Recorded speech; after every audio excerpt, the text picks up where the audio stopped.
எல்லோருக்கும் வணக்கம். நீங்கள் சரியாக பிரெஞ்சு கதைக்கணும் என்றால், சரளமாக பிரெஞ்சு கதைக்கணும் என்றால் முக்கியமாக உங்களுக்கு ஒரு விஷயம் தெரிஞ்சிருக்கணும். அதான் பார்த்தீங்கன்னா இந்த வினைச்சொற்கள் மற்றும் அவருடைய கான்ஜுகேஷன். கான்ஜுகேஷன் என்னென்னு பார்த்தீங்கன்னா, இப்போ பிரெஞ்சில் ஒவ்வொரு வினைச்சொல்லுக்கும் காலத்திற்கும் நபருக்கும் ஏற்ற மாதிரி நாங்கள் சில உருமாற்றங்கள் செய்வோம். அதைத்தான் நாங்கள் கான்ஜுகேஷன் என்று அழைப்போம். இப்போ நீங்கள் சரியாக பிரெஞ்சு கதைக்கணும் என்றால் கட்டாயம் உங்களுக்கு இந்த கான்ஜுகேஷன் தெரிஞ்சிருக்கணும். ஒவ்வொரு காலத்துக்கும் ஏற்ற கான்ஜுகேஷன் தெரிஞ்சிருக்கணும்.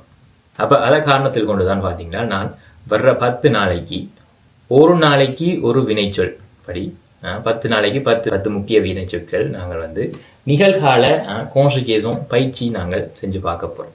அப்போ இன்றைய வினைச்சொல் என்று பார்த்தீங்கன்னா devoir.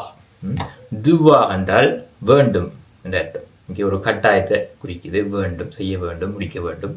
ஓகே, ஆங்கிலத்தில் மஸ்ட் என்று சொல்லலாம். ஓகே, அப்போ இந்த உதாரணங்களை பார்ப்போம்.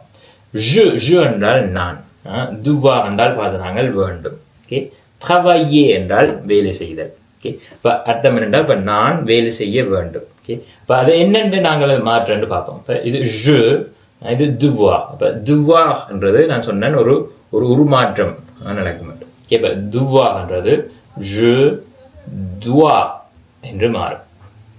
Okay, je dois travailler.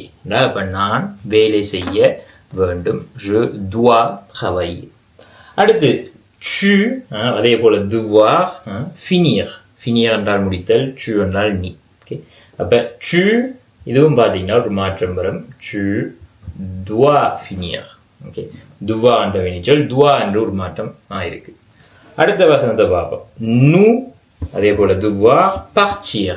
partir என்றால் புறப்படுதல், nous என்றால் நாங்கள் புறப்பட வேண்டும். அது என்னென்று மாறுது? இப்போ nous devoir என்றது devons என்று மாறும். ஓகே, nous devons partir என்று மாறும்.